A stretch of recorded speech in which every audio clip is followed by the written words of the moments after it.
नमस्कार, मैं हूं अजय। अयोध्या में राम मंदिर के लिए फाउंडेशन बनाने का काम शुरू हो गया है। बैरिकेडिंग हटाने और सफाई का काम शुरू कर दिया गया है। तो मंदिर की नींव डालने का काम शुरू हो चुका है अयोध्या में, और इसके लिए बैरिकेडिंग हटा दी गई है। साफ सफाई का काम शुरू किया गया है। सोशल डिस्टेंसिंग का पूरी तरह पालन करते हुए काम को शुरू किया गया है। बैरिकेडिंग हटाकर जमीन को समतल किया जाएगा, फाउंडेशन बनाया जाएगा और इसी के ऊपर तैयार होगा भव्य राम मंदिर। रामलला के अस्थायी मंदिर की छत को मजबूत बनाया जाएगा।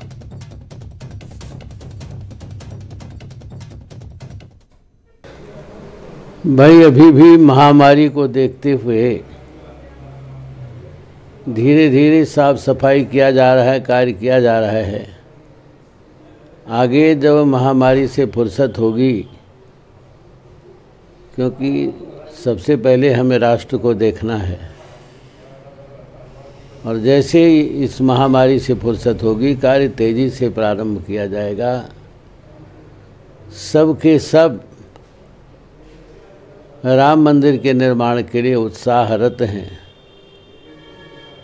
सबके हृदय में एक ही आकांक्षा है, कितना जल्दी भगवान श्री राम जी की जन्मभूमि पर भव्य मंदिर का निर्माण हो देख सकें।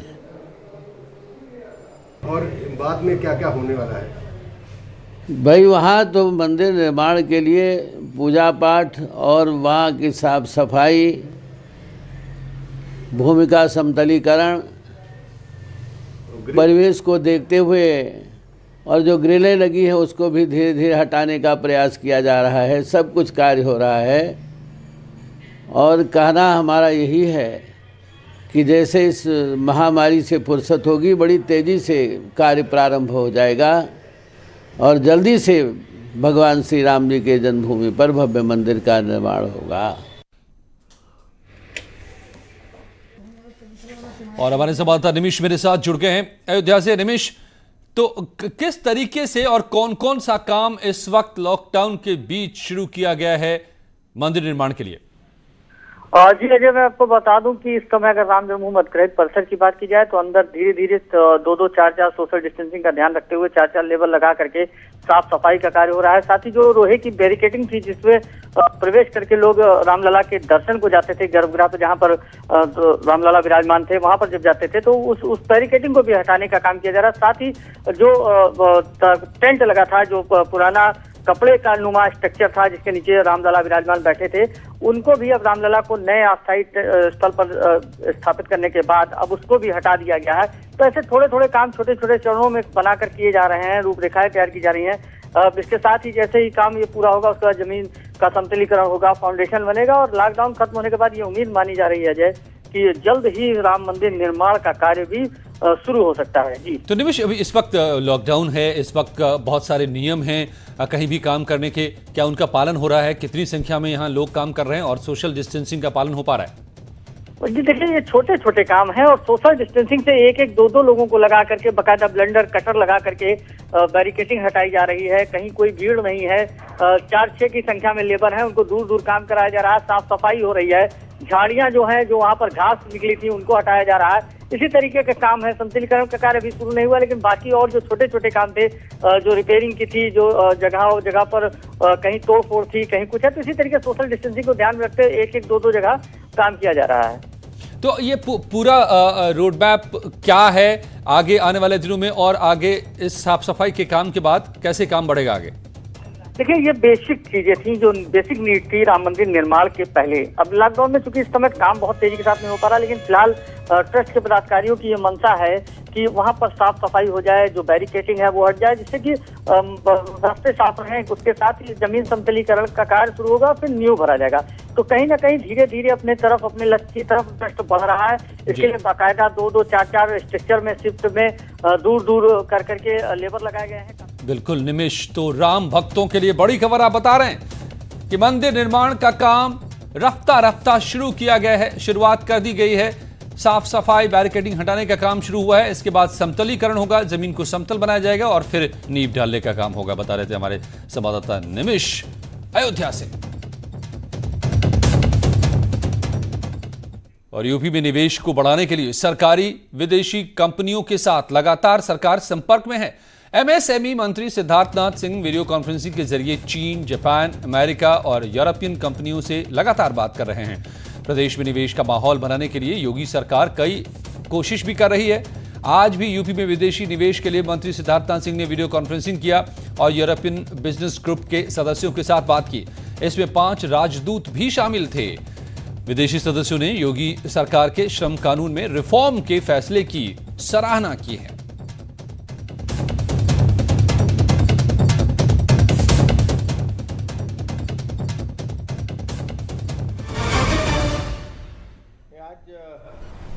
यूरोपियन बिजनेस ग्रुप के साथ वीडियो कॉन्फ्रेंसिंग थी और ये एक कड़ी है जिसको पहले अमेरिका के साथ की गई, फिर उसके बाद कल जापान से करी गई, उसके पहले कोरिया के साथ करी गई, आज यूरोपियन बिजनेस ग्रुप के साथ करी गई।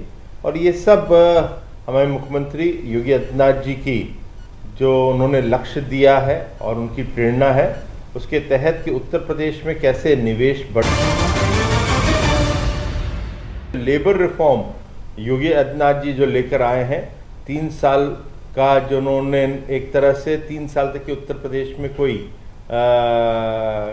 लेबर रिफॉर्म के ऊपर कोई वो जो कानून है सिर्फ कुछ चीज़ों को छोड़ के वो लगेगा नहीं, तो उन लोग को बहुत बढ़िया लगा। बोला कि ये उत्तर प्रदेश एक बढ़ता हुआ रिफॉर्म की दृष्टि से एक राज्य है, तो उन्होंने इसका स्वागत किया। और जो नई नई योजना और रिफॉर्म्स जो लेकर आ रहे हैं उसके बारे में जब जिक्र किया तो उसको उन्होंने स्वागत किया और सबने बहुत कहा कि यूरोपियन यूनियन और उत्तर प्रदेश का भी एक डेस्क बनना चाहिए, जिससे कि हम निवेश जो है उस डेस्क पे अपने लोगों को लेकर आ सकें। तो योगी सरकार ने प्रदेश में इंडस्ट्रीज के लिए श्रम कानूनों में कई राहत दी है, जिसका जिक्र कर रहे थे मंत्री सिद्धार्थनाथ सिंह। श्रम कानून में अस्थायी रूप से 3 साल की छूट देते हुए अध्यादेश 2020 के मसौदे को कैबिनेट ने मंजूरी दी है। इस छूट से प्रदेश में इंडस्ट्री के साथ बाहर से लाए गए कामगारों को बड़े पैमाने पर फायदा मिलेगा। श्रमिकों के हितों का ध्यान रखते हुए योगी कैबिनेट ने बंधुआ श्रम उत्पादन अधिनियम, भवन निर्माण अधिनियम, कर्मचारी प्रतिकर अधिनियम, साथ ही बच्चों और महिलाओं के नियोजन संबंधित अधिनियम जारी रखने का फैसला किया है। ये नहीं, वेतन अधिनियम के तहत भुगतान की व्यवस्था जारी रहेगी। यूपी में फिलहाल 38 श्रम कानून लागू हैं। अब इस छूट के बाद किसी भी उद्योग के खिलाफ लेबर डिपार्टमेंट की ओर से कोई कार्रवाई नहीं होगी। श्रम विभाग का प्रवर्तन दल भी फैक्ट्रियों में नहीं जाएगा।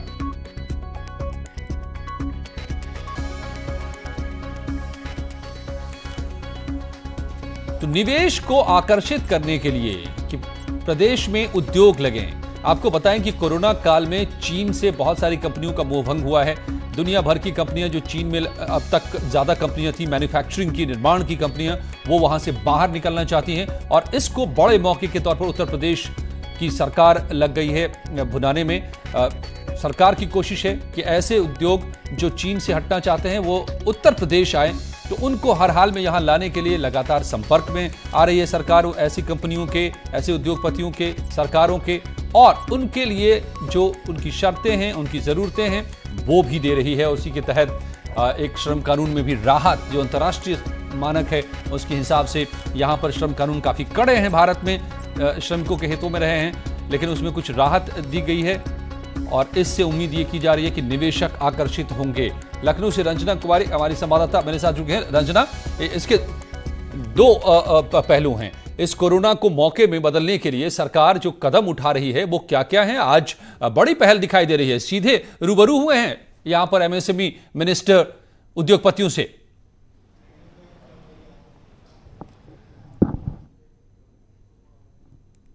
रंजना, आप सुन पा रही है मुझे? No, Ranjana is not connected.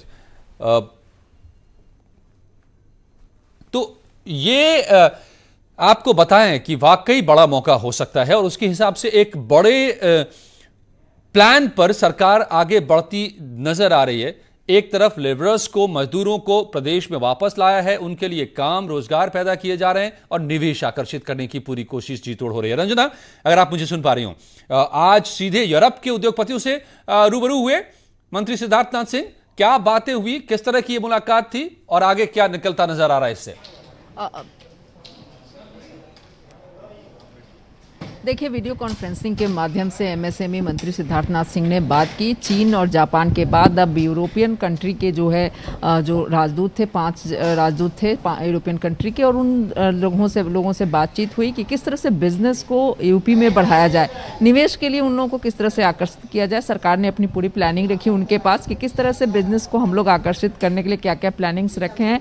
तो इस तरह से देखा जाए तो एक तरह से उद्योगों को बढ़ावा देने के लिए, क्योंकि जो कोरोना के चलते जो इकोनॉमी की हालत हो गई है, उसमें सरकार की एक बड़ी पहल है कि एक तरफ तो श्रमिक सब आ रहे हैं और दूसरी तरफ सरकार उद्योगपतियों से भी, जो बाहर चीन और जापान और यूरोप के आज यूरोप उद्योगपतियों से जिस तरह से कंसल्ट करने की गई वीडियो कॉन्फ्रेंसिंग के माध्यम से, तो एक तरह से श्रमिकों और उद्योगपतियों दोनों को इकट्ठा कर रही है और सूबे में रोजगार को किस तरह से बढ़ावा दिया जाए, किस तरह से निवेश को बढ़ावा दिया जाए, इसकी पूरी प्लानिंग सरकार ने उन लोगों के पास से रखी। एमएसएमई मंत्री सिद्धार्थनाथ सिंह ने वीडियो कॉन्फ्रेंसिंग के माध्यम से पूरी प्लानिंग अपनी बताई और एक तरह से देखा जाए तो चीन और जापान के बाद यूरोपियन देशों को अपनी तरफ खींचने की ये सरकार की कोशिश है। जी, तो कितनी ये कोशिश कामयाब होती इस वक्त आपको नजर आ रही है? कहां तक बात पहुंची है और आगे क्या उम्मीदें करें?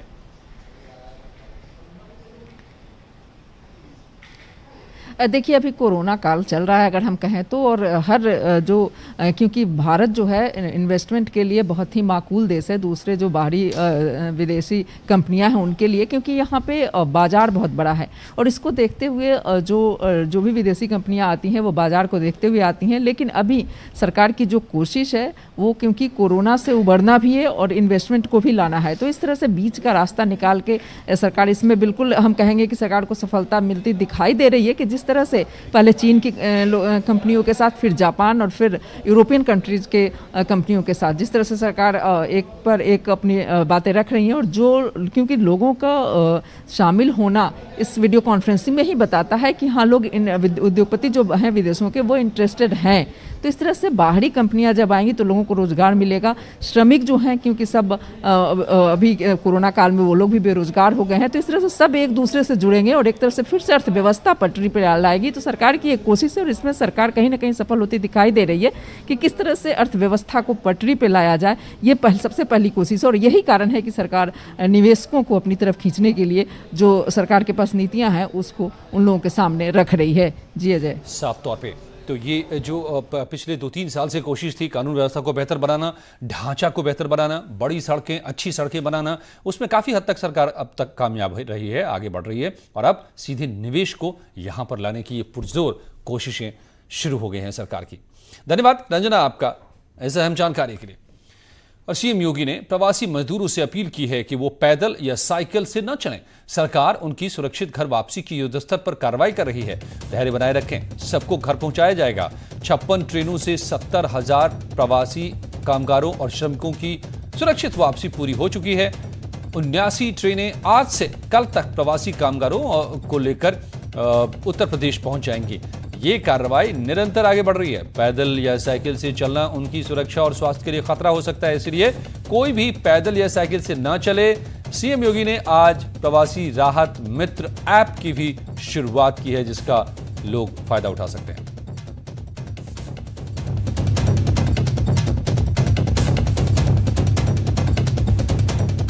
और नोएडा में अवैध कॉल सेंटर पर पुलिस ने छापा मारा है। नोएडा के सेक्टर 105 में प्लॉट नंबर C213 पर पुलिस ने ये रेड डाली और इस प्लॉट में अवैध कॉल सेंटर चल रहा था। 7 लोगों को पुलिस ने गिरफ्तार कर लिया है। नोएडा में पिछले दिनों, महीनों, सालों में कई ऐसे अवैध कॉल सेंटर का खुलासा हुआ है जहां से गलत तरीके से लोगों को ठगी तक किए जाने की बात सामने आई है। और एक और कॉल सेंटर ऐसे ही अवैध तरीके से सेक्टर 105 में चल रहा था, जिस पर आज पुलिस ने छापेमारी कर इसका भंडाफोड़ किया। 105 फ्लैट नंबर C213 में आज पुलिस ने छापा मारा है और कहा जा रहा है कि यहाँ पर इनलीगल कॉल सेंटर चलता था। आप देख सकते हैं, हम आपको वहीं पर लेकर आए हैं।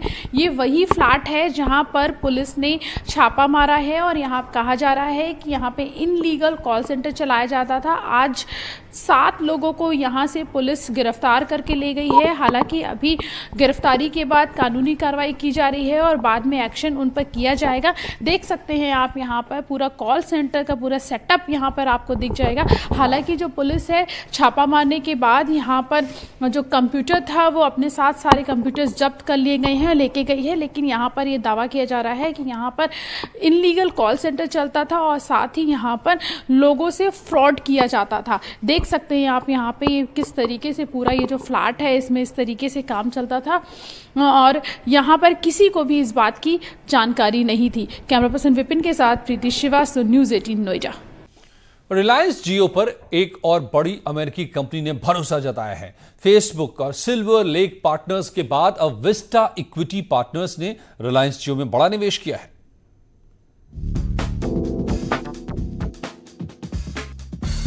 रिलायंस इंडस्ट्रीज पर दुनिया के बड़े निवेशकों का भरोसा बढ़ता जा रहा है। फेसबुक, सिल्वर लेक के बाद अमेरिकी कंपनी विस्टा इक्विटी पार्टनर ने रिलायंस जियो में निवेश करने का फैसला किया है। रिलायंस जियो में विस्टा इक्विटी पार्टनर्स 2.32% हिस्सेदारी खरीद रही है। इसके लिए विस्टा इक्विटी ने 11,367 करोड़ का निवेश करने का फैसला किया है।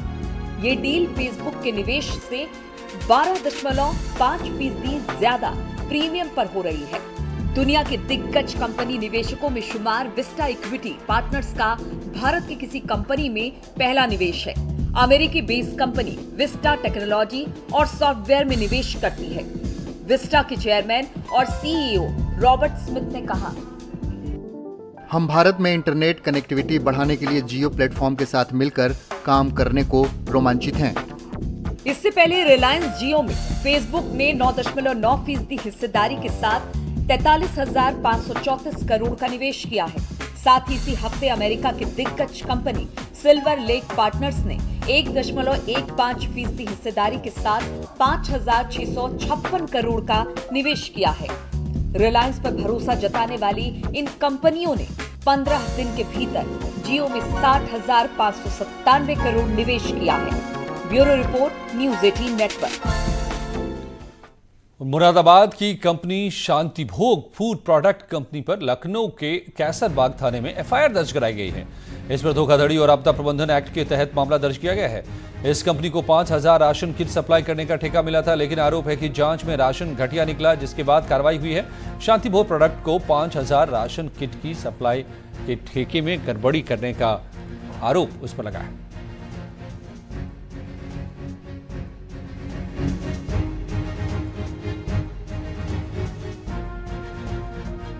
महोदय द्वारा एक कमेटी बनाई है एडीएम सिविल सप्लाई की अध्यक्षता में, और जो है ये निर्देश दिए गए थे कि सभी पैकिंग जो है तहसील सदर के उसमें मीटिंग हॉल में होगी। तो परंतु उनके द्वारा तहसील सदर के मीटिंग हॉल में पैकिंग नहीं कराई गई। दूसरा, वो अलग से कहीं से पैकिंग करा के लाए, ये उन्होंने उस शर्त का उल्लंघन किया। दूसरा ये था कि जो निर्धारित मानक थे उस मानक के अनुरूप सामग्री नहीं दी।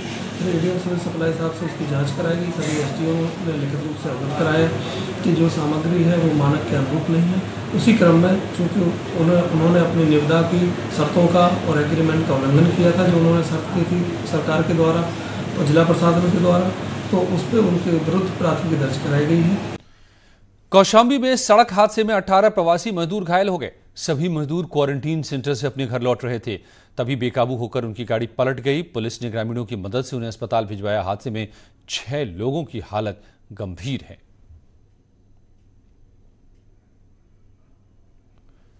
हापुड़ में सड़क पर तेज रफ्तार का कहर नजर आया। हादसे में 3 लोगों की मौत हो गई। हादसा इतना भयानक था कि एक्सीडेंट के बाद कार में सवार तीनों लोगों के शव कार में ही फंस गए। बड़ी मुश्किल से इन्हें बाहर निकाला इसका। यह घटना बाबूगढ़ थाने के NH9 की है।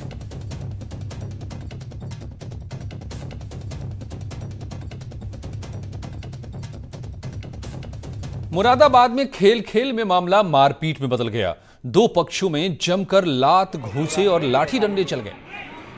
मारपीट का ये वीडियो सामने आ रहा है। आप इसमें देख सकते हैं कैसे दोनों पक्षों के लोग एक दूसरे से गुत्थम गुत्था हुए पड़े हैं। जिसके हाथ जो आ रहा है उसी से दूसरे पर हमला बोल रहा है। पूरी घटना मुरादाबाद के मझौला के काशी राम नगर की है। विवाद कबड्डी के खेल के दौरान बच्चों के बीच शुरू हुआ और देखते ही देखते बड़े भी इस मारपीट में शामिल हो गए।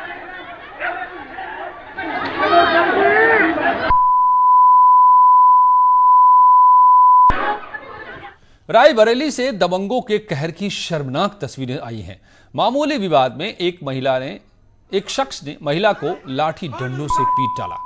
खबर है कि महिला दबंग युवक के खिलाफ भदोखर थाने में शिकायत लेकर गई थी। पुलिस ने महिला की शिकायत को नजरअंदाज कर दिया और उसके बाद दबंग युवक के हौसले और बुलंद हो गए और गांव वालों के सामने ही लाठी डंडों से उसने महिला की पिटाई कर दी। शर्मसार करने वाली तस्वीरें रायबरेली के मनेहरू गांव की हैं।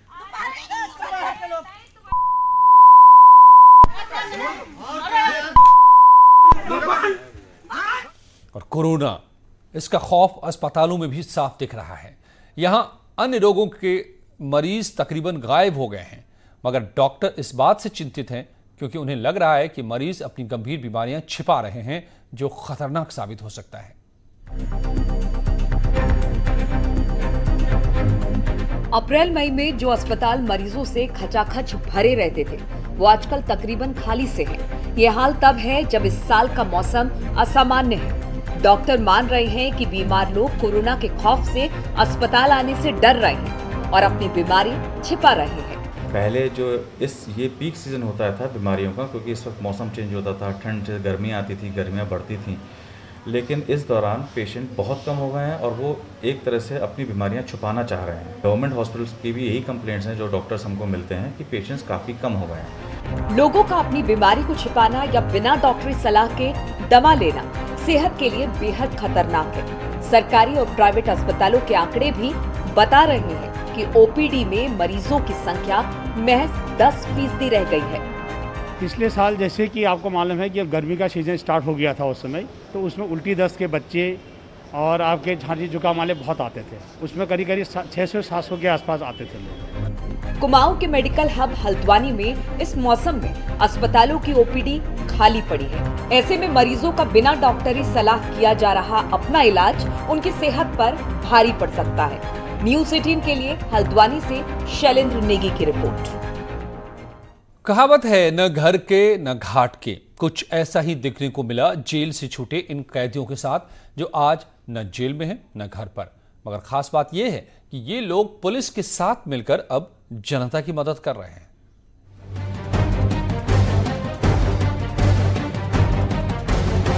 सुप्रीम कोर्ट के आदेश के बाद राज्य के जेलों से भी कैदियों को 6 महीने के लिए पैरोल पर छोड़ दिया गया था। देहरादून की जेल से भी करीब 172 कैदी रिहा किए गए थे, लेकिन इनमें से कई कैदी ऐसे भी थे जिनको घर वालों ने रखने से मना कर दिया था। अब इन्हें कोई सहारा नहीं मिला तो वापस पुलिस के शरण में आ गए और कोरोना महामारी में परोपकार का काम शुरू कर दिया। ये कैदी अब थाना रायपुर में रहकर पुलिस की मदद कर रहे हैं। मैं सर घर गया तो घर वालों ने मतलब एक्सेप्ट करने से मना कर दिया था, और जब मैं यहाँ आया तो मैंने यहाँ सर लोगों को देखा, सर लोगों की बहुत हेल्प कर रहे थे। मैंने सोचा यही हेल्प कर लेता हूँ। इन लोगों के कार्य से अब पुलिस को भी काफी मदद मिल रही है। लॉकडाउन में पुलिस का काम बढ़ चुका है, लिहाजा ये कैदी भी अब पुलिस का हाथ बटा रहे हैं। तो इसने देखा यहाँ जो पुलिस काम कर रही थी, बच्चों को खाना बांट रही है, लोगों को राशन बांट रही है, तो ये काफ़ी प्रभावित है। इसलिए मेरे पास आया कि इसने कहा सर कि मैं भी सेवा करना चाहता हूँ। तो मैंने कहा ठीक है। तो तब से लगातार ये हमारे थाने में पूरा काम कर रहा है। आसमान से गिरे खजूर पर अटके, ये कहावत उन लोगों पर सही साबित होती है, लेकिन जेल में ये कैदी अपने किए जुर्म की सजा काट ही रहे हैं। हाँ, इतना जरूर है कि इस काम से ये अब जेल से निकलने के बाद जुर्म की राह छोड़कर नई जिंदगी की शुरुआत कर सकते हैं। देहरादून से न्यूज़ 18 के लिए सतेंद्र बर्थवाल की रिपोर्ट। खुशी पलों में जारी है यहाँ खबरों का सिलसिला।